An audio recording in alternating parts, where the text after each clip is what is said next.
বিসমিল্লাহ আলহামদুলিল্লাহ ওয়াসসালাতু ওয়াসসালামু আলা রাসূলিল্লাহ ওয়া বা'দ। ছোট বাচ্চাদের মসজিদে যাওয়া নিয়ে আমাদের সমাজে এক শ্রেণীর মুসল্লিদের একটা বিতৃষ্ণা ভাব রয়েছে এবং মুসল্লিদের মধ্য থেকে একটা অংশ বাচ্চাদের সাথে খুবই খারাপ ব্যবহার করেন। এমনভাবে চিৎকার চেঁচামেচি এবং রূঢ় ব্যবহার তারা বাচ্চাদের প্রতি দেখান যে কোনো বাচ্চা যদি এগুলোর শিকার হয় তার মসজিদের প্রতি বিতৃষ্ণা তৈরি হবে, সলাতের প্রতি বিতৃষ্ণা তৈরি হবে এবং দিনকে দিন মুসলিমদের চরিত্র ও আখলাক নিয়ে তার সন্দেহ তৈরি হবে। এমনকি এই বাচ্চা কোনো এক সময়ে ইসলামের প্রতি ঘৃণা বিদ্বেষ জন্মাতে জন্মাতে নাস্তিক মুরতাদ হয়ে যেতে পারে। চতুর্দিকে ফিতনা যখন আমাদেরকে জেঁকে বসেছে, চতুর্দিক থেকে যখন আমাদের প্রজন্মকে নষ্ট করার পায়তারা করছে, এই মুহূর্তে আমরা মুসলিমরা নিজেদের আচার আচরণ, আমাদের মসজিদগুলোতে শিশু বান্ধব মুসল্লি বান্ধব পরিবেশ তৈরি করা, এই ব্যাপারগুলোতে গুরুত্ব দিচ্ছি না। অনেক সময় দেখা যায় একটা বাচ্চা মসজিদে ঢোকার পরে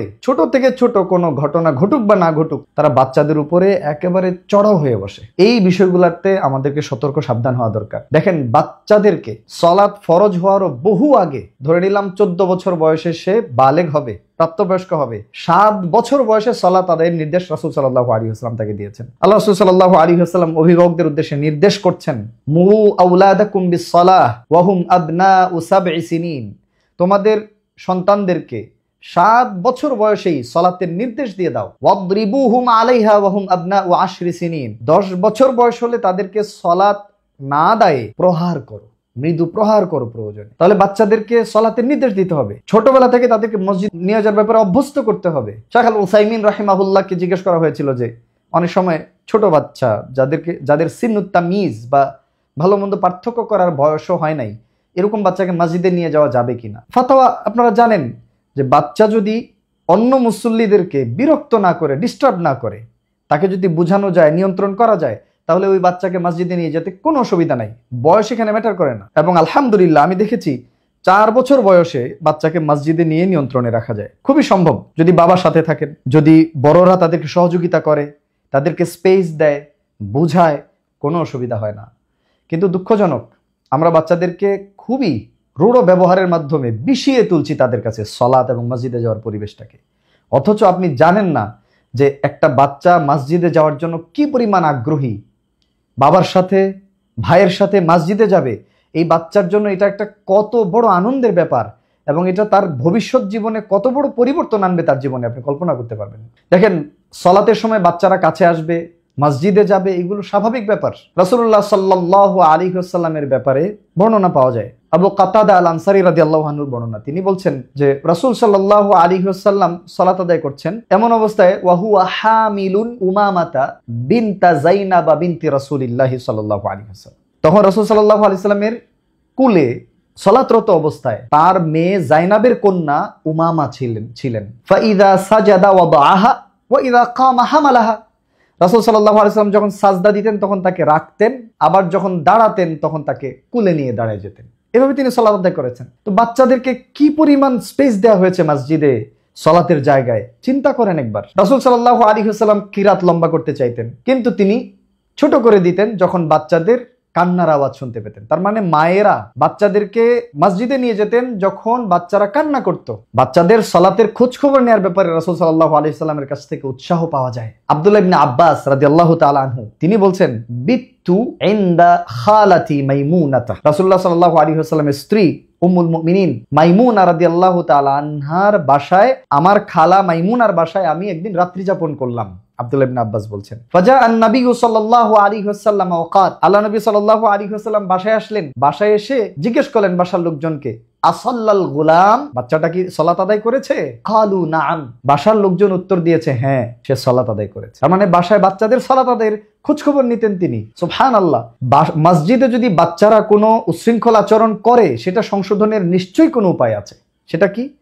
আপনি বাচ্চাদের গ্যাপে গ্যাপে দাঁড় করাবেন, বড়দের সাথে দাঁড় করাবেন, বাচ্চাদেরকে তাদের অভিভাবকদেরকে নিয়ে আসতে উৎসাহিত করবেন। তারপরেও যদি কোনো বাচ্চা দেখেন অনেক উচ্ছৃঙ্খল পরিবেশ তৈরি করছে, সালাতের জন্য ডিস্টার্ব করছে, সেই বাচ্চার অভিভাবককে বুঝায় বলবেন যে এই বাচ্চাটাকে মসজিদে না নিয়ে আসলে ভালো হয়। কিন্তু বাচ্চাদের সাথে খারাপ ব্যবহার রাসূল সাল্লাল্লাহু আলাইহি ওয়াসাল্লাম করতেন না কখনো, আপনি এটা পাবেন না। দেখেন আনাস বিন মালিক রাদিয়াল্লাহু তাআলা আনহু বলছেন, আমি আল্লাহ নবী সাল্লাল্লাহু আলাইহি ওয়াসাল্লামের খেদমত করতাম। তিনি বলছেন, তিনি আমাকে ডাক দিতেন এইভাবে, ইয়া বুনাইয়া। অনেকগুলো বর্ণনা এটা পাওয়া যায়। তিনি বলছেন যে আমি সাধারণত আল্লাহ রাসূল সাল্লাল্লাহু আলাইহি ওয়াসাল্লামের ঘরে অনুমতি ছাড়াই প্রবেশ করতাম। তো আরেকদিন এরকম তার কাছে গেলাম, ঘরে ঢুকলাম, তিনি আমাকে ডাক দিলেন, ইয়া বুনাইয়া, হে প্রিয় ছোট আদরের বাচ্চা, অনুমতি নিবে তুমি ঘরে প্রবেশ করার সময়, শিখাই দিলেন। সহিহ মুসলিমের বর্ণনায় তিনি বলছেন যে তিনি আমাকে ইয়া বুনাইয়া বলে ডাক দিতেন। বুনাইয়া শব্দের মধ্যে যে কত মায়া।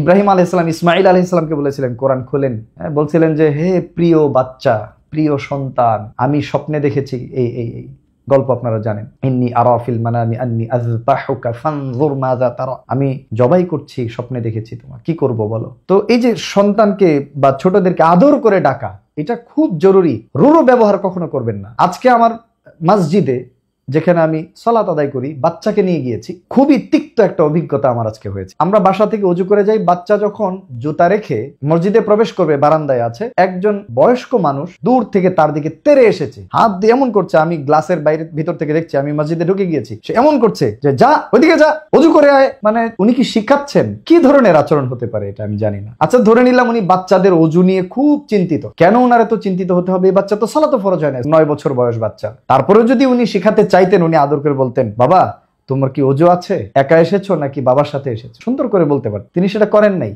আমি তখন তাড়াহুড়ো করে গেলাম, গিয়ে বাচ্চার হাত ধরলাম, বললাম এই বাচ্চা বাসা থেকে ওযু করে আসছে। দুঃখজনক বিষয় হলো, এই মুরব্বীরাই, এই এক শ্রেণীর উচ্ছৃঙ্খল আচরণের সিনিয়ররাই বাইরে, মসজিদের বাইরে বাচ্চারা নিত্যদিন আমি দেখছি ফুটবল খেলছে, হই হুল্লোড় করছে মসজিদের ঠিক বাইরে, মানে চিৎকার চেঁচামেচি করে মসজিদের পরিবেশ নষ্ট করছে, মনোযোগ দেওয়া যাচ্ছে না সালাতে। বাইরে মানুষ সিগারেট টানছে, মসজিদের বাইরে গেটের সামনে আড্ডা দিচ্ছে।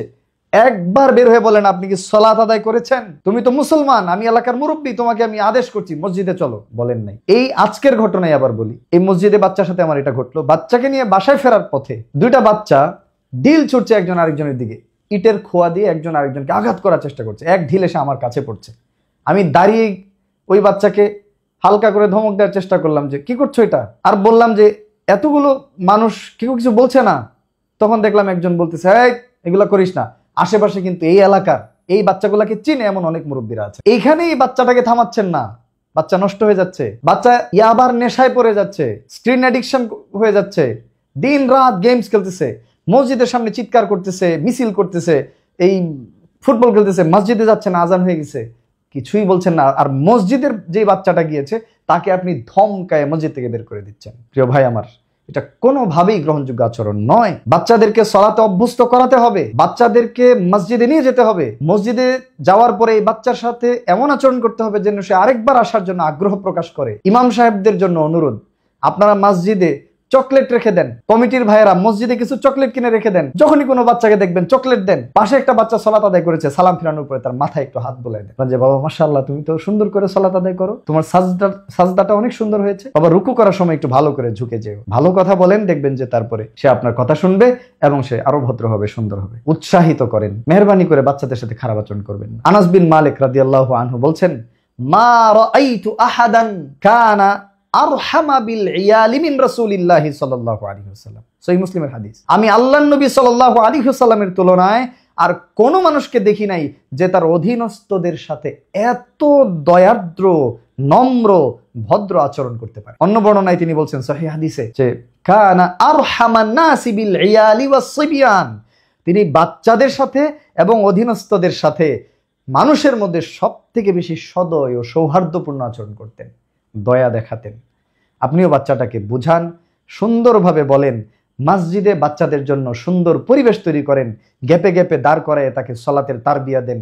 কখনোই বাচ্চাদেরকে নিরুৎসাহিত করবেন না। রাসূল সাল্লাল্লাহু আলাইহি ওয়াসাল্লাম 7 বছর বয়স থেকে বাচ্চাদেরকে সালাত আদায় করানোর নির্দেশ দিয়েছেন অভিভাবকদেরকে, অথচ 14 বছরে তার সালাত ফরজ হবে। অর্ধেক বয়সেই তাকে এই সালাত তারবিয়া দিতে বলেছেন। আমরা যেন ভাই এই জিনিসগুলো বুঝি, মসজিদ যেন শিশু বান্ধব হয়, মসজিদ যেন মুসল্লি বান্ধব হয়, মসজিদ যেন আমাদের পুরো সমাজ পরিবর্তনের একটা প্রতিষ্ঠান হয়।